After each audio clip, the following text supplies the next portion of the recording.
कोणत्या प्रकारच्या तिकिटांपासून रेल्वेचं रेव्हेन्यू जास्त होत असतं?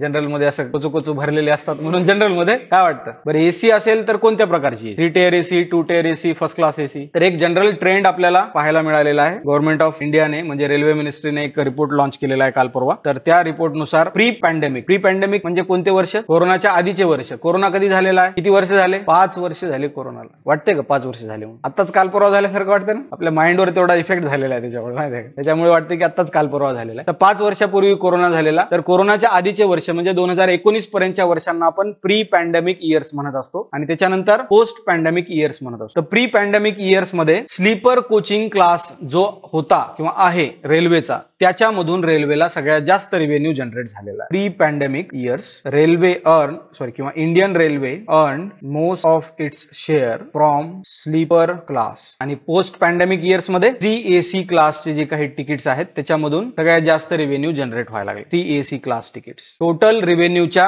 38% फक्त आणि फक्त 3 AC मधून मिळायला लागला. ठीक आहे. हा म्हणजे आता ते म्हणजे काही लोक पैसे असून सुद्धा स्लीपरनं जायचे, काय गरज आहे आपल्याला एवढं पैसे खर्च कुठं करायचे असं म्हणून जे जायचे, कोरोनाच्या नंतर त्यांच्या माइंडसेट मध्ये फरक झाला. म्हणजे स्वतःला सेफ्टी देण्यासाठी सुरुवात केली त्यांनी. त्याच्यामुळे काय व्हायला लागले की 3 AC क्लासचे जे काही तिकीट्स आहेत ते सगळ्यात जास्त बुक व्हायला लागले. आणि रेल्वेला सुद्धा पोस्ट पॅन्डेमिक इयर्स मध्ये सगळ्यात जास्त रेव्हेन्यू 3 AC क्लास तिकीट्स मधून मिळालेला आहे. तर माझा असा प्रश्न आहे की रेल्वेची जी काही अर्निंग आहे ती किती प्रकारच्या माध्यमातून होत असते? काय वाटतं तुम्हाला? Sources of revenue for Indian railway कोणकोणत्या प्रकारचे सोर्सेस असू शकतात? 3 प्रकारचे सोर्सेस आहेत ज्याच्यामधून इंडियन रेल्वे कमाई करत असते. पहिला सोर्स आहे इट्स ओन इंटरनल रिसोर्सेस. ठीक आहे. दुसरा प्रकार आहे बजेटरी अलाउन्सेस, म्हणजे युनियन बजेटमध्ये ज्यावेळेस रेल्वेला काहीतरी बजेटरी अलोकेशन्स असतात त्याच्यातून सुद्धा रेल्वेला कमाई होत असते. आणि त्याच्यानंतर एक्स्ट्रा बजेटरी मनी किंवा रिसोर्सेस, एक्स्ट्रा बजेटरी रिसोर्सेस. ठीक आहे. ओन इंटरनल रिसोर्स मध्ये काय असेल मग? तर तिकीट्स किंवा आणखीन काही प्लॅटफॉर्म वरती काही जागा वगैरे किरायाने देत असतील ते दुकान वगैरे टाकण्यासाठी, किंवा प्लॅटफॉर्म तिकीट्स असतील, किंवा आणखीन वेगवेगळ्या प्रकारचे रेल्वेचे स्वतःचे साधनं, फाईन्स असतील विदाउट तिकीट वाल्यांना, बऱ्याच गोष्टी अशा. तर ह्या काय आहेत? रेल्वेचे स्वतःचे रिसोर्सेस आहेत. ठीक आहे, पैसे उभारण्याचे. दुसरं काय आहे? गव्हर्नमेंट ऑफ इंडिया रेल्वेला काहीतरी पैसे अनुदान म्हणून देत असते डेव्हलपमेंटला दरवर्षी. ती सुद्धा एक प्रकारचं काय आहे? रिसोर्स आहे. तिसरा प्रकार काय आहे? Extra budgetary resources. Extra budgetary resources म्हणजे काय? तर रेल्वे काय करत असते, कधी कधी स्वतःला जर पैसे उभारायचे असतील रेल्वेला, तर ticket collection plus budget allocation यांच्यामधून सुद्धा जर रेल्वेला काही पैशांची कमतरता भासत असेल तर रेल्वे काय करत असते? कर्ज घेत असते मार्केटकडून. ठीक आहे. तर ते कर्ज कधी एखाद्या वेळेस काय करत असते? पब्लिक प्रायव्हेट पार्टनरशिप करत असते. म्हणजे पब्लिक सेक्टरच्या ज्या काही कंपन्या असतात आणि प्रायव्हेट सेक्टरच्या काही कंपन्या असतात त्या मिळून रेल्वेच्या काही प्रोजेक्ट करत असतात. त्याचबरोबर रेल्वे एक्स्ट्रा बजेटरी रिसोर्सेस कधी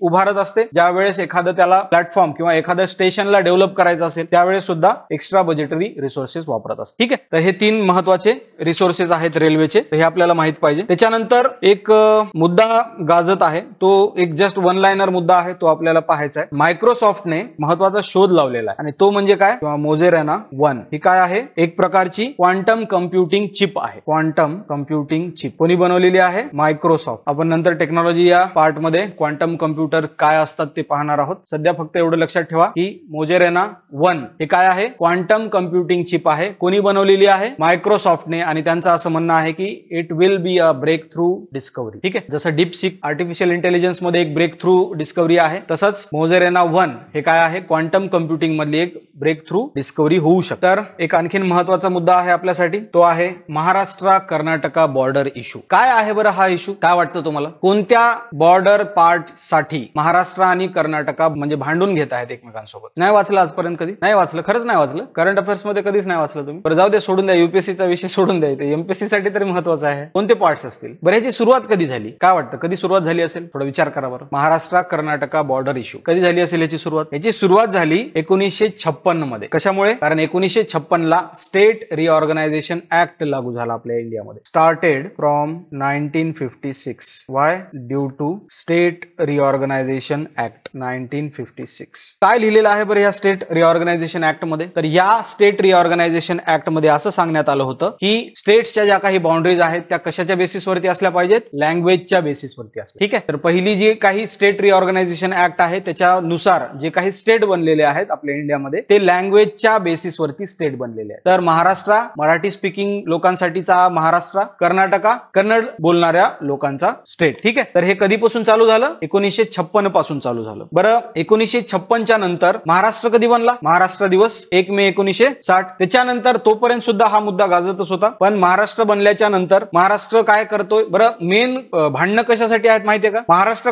कशावरती क्लेम करतोय आणि कर्नाटक कशावरती क्लेम करतोय ते एकदा बघून घेऊया. ठीक आहे, महाराष्ट्र कर्नाटक. आता महाराष्ट्र काय म्हणतोय की कर्नाटकामध्ये असलेला जे काही बेलगाम आहे, त्याच्यानंतर निपाणी हा जो डिस्ट्रिक्ट आहे, त्याच्यानंतर Karwar, Bidar, Bhalki and other Marathi speaking villages in Kannada किंवा कर्नाटक. तर या जागेंवरती महाराष्ट्र क्लेम करतोय की या ठिकाणी मराठी बोलणारे लोक आहेत, तर ते महाराष्ट्राचाच भाग आहे. आणि कर्नाटक कोणत्या म्हणजे जागांवरती क्लेम करत आहे? तर कर्नाटक करत आहे जत तालुक्यामध्ये. सांगलीमध्ये एक जत तालुका आहे, त्या जत तालुक्यामधले जे काही 40 विलेजेस आहेत, म्हणजे 40 गावं आहेत, त्याच्यावरती कर्नाटक क्लेम करतोय 40 villages in Jat taluka of Sangli district. त्याचबरोबर काही सोलापूर जिल्ह्यामधले जे काही बॉर्डरचे विलेजेस आहेत ते सुद्धा कर्नाटक स्वतः क्लेम करतोय. Also some border villages in Solapur. तर मेन जे भांडणं आहेत तर ह्या जागेंसाठी आहेत. तर महाराष्ट्राचं म्हणणं आहे बेलगाव, निपाणी, कारवार, बिदर, त्याच्यानंतर भालकी हे जे काही महत्वाचे प्रदेश आहेत कर्नाटकामधले ते महाराष्ट्राचे आहेत, कारण तिथे मराठी स्पीकिंग लोक जास्त आहेत. आणि कर्नाटकाचं म्हणणं आहे की जत तालुका त्याच्यामधले जे काही 40 गावं आहेत, त्याचबरोबर सोलापूरचे जे काही बॉर्डरचे गावं आहेत ते सुद्धा आमचेच आहेत. ठीक आहे, तर हा वाद मिटवण्यासाठी सेंट्रल गव्हर्नमेंटने काय केलं होतं? 1966 ला म्हणजे महाराष्ट्र स्थापन झाल्याच्या नंतर 6 वर्षाच्या नंतर एक कमिशनची स्थापना केली होती. त्या कमिशनचं नाव आहे महाजन कमिशन. ठीक आहे, to solve this problem centre appointed commission in 1966 आणि त्या कमिशनचं काय नाव आहे? नाव आहे महाजन कमिशन. ऑब्व्हियसली जे काही चेअरपर्सन होते त्या कमिशनचे त्यांचं आडनाव महाजन असेल म्हणून या कमिशनचं नाव महाजन आहे. ठीक आहे, तर कोण होते चेअरपर्सन? हे चेअरपर्सन जे होते ते आपले chief justice of India Mehr Chand Mahajan. हे कोण होते? या महाजन कमिशनचे चेअरपर्सन होते मेहर चंद महाजन. ठीक आहे, तर यांनी जी रिपोर्ट दिली त्या रिपोर्ट नुसार काय सांगितलं? ह्या रिपोर्टमध्ये महाजन कमिशनने जी रिपोर्ट दिली त्या रिपोर्टमध्ये म्हटलेलं आहे जे काही क्लेम्स आहेत महाराष्ट्राचे बेलगावच्या रिलेटेड ते म्हणजे पूर्णपणे त्यांनी काय केलेलं आहे? चुकीचे आहेत असं म्हटलेलं आहे. त्याचबरोबर महाजन कमिशनच्या अनुसार बेलगाव, अक्कलकोट, सोलापूर आणि त्याचबरोबर या 3 जिल्ह्यांच्या व्यतिरिक्त 247 गावं कर्नाटकाला देण्यात यावी. ठीक आहे, मग महाराष्ट्र ही कमिशनची रिपोर्ट स्वीकारेल का? तर महाराष्ट्राने सरसकट या कमिशनच्या रिपोर्टला विरोध केलेला आहे. आजपर्यंत त्यांनी स्वीकारलेला नाही. ठीक आहे, तर आपल्याला हे माहिती पाहिजे. बरं, रिसेंटली वाद कशामुळे चालू झाला हा? तर रिसेंटली वाद ह्याच्यामुळे चालू झाला 2022 मध्ये आपले जे मुख्यमंत्री होते एकनाथ शिंदे सर, तर त्यांनी काय केलेलं आहे की बेलगाम आणि त्याचबरोबर कर्नाटकामध्ये जेवढे काही मराठी बोलणारे लोक आहेत त्या मराठी बोलणाऱ्या लोकांना फ्रीडम पेन्शन दिलेलं आहे, डिक्लेअर केलेलं आहे. फ्रीडम फायटर पेन्शन जे मिळत असतं ते फ्रीडम फायटर पेन्शन डिक्लेअर केलेलं आहे.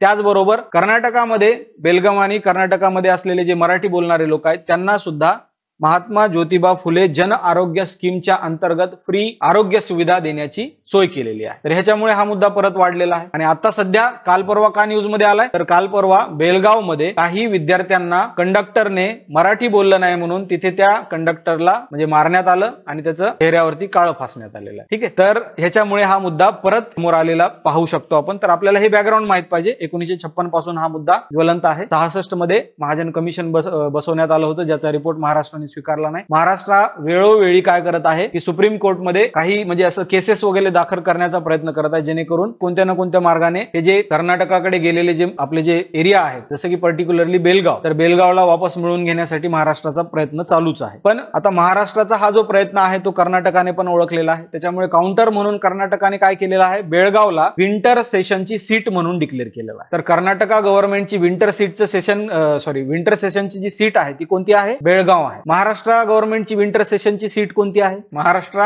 गव्हर्नमेंटची विंटर सेशनची सीट कोणती आहे? म्हणजे विंटर सेशन मध्ये म्हणजे किंवा सर्दीच्या दिवसामध्ये जी असेंब्ली भरत असते महाराष्ट्र गव्हर्नमेंट ती कुठे भरत असते? नागपूरमध्ये भरत असते. ठीक आहे, म्हणजे एक प्रकारे बेलगाव ही उपराजधानी असल्यासारखी आहे कर्नाटकाची आणि तीच आपण मागतोय. कर्नाटक शांत बसेल का? मग तर बसणार नाही. कर्नाटक पण त्याच्या पद्धतीने पूर्ण प्रयत्न करत आहे. तर हे आपल्याला माहिती पाहिजे. ठीक आहे, त्याच्यानंतर 1-2 मिनिटं राहिलेत. फक्त जस्ट ओव्हरलुक सांगून ठेवतो तुम्हाला. एक रिपोर्ट आहे पंचायत डिव्होल्यूशन इंडेक्स कोणी बनवलेला आहे? Who made it? Ministry of Panchayati Raj. आणि कोणाच्या अभ्यासावरून? By the study of Indian institute of public administration. यांनी एक अभ्यास केला होता, या संस्थेने एक अभ्यास केला होता. त्या अभ्यासाच्या आधारावरती मिनिस्ट्री ऑफ पंचायती राजने एक रिपोर्ट जारी केलेला आहे, पंचायत डिव्होल्यूशन इंडेक्स. ठीक आहे. हा सेम रिपोर्ट 2014 मध्ये एकदा लॉन्च झाला होता. त्याच्यानंतर आज 10 वर्षाच्या नंतर परत एकदा हा रिपोर्ट लॉन्च झालेला आहे. ठीक आहे. त्याच्यामुळे आपल्याला ह्या गोष्टी माहिती पाहिजेत. तर आता काय आहे या इंडेक्स मध्ये ते थोडक्यात बघून घेऊया.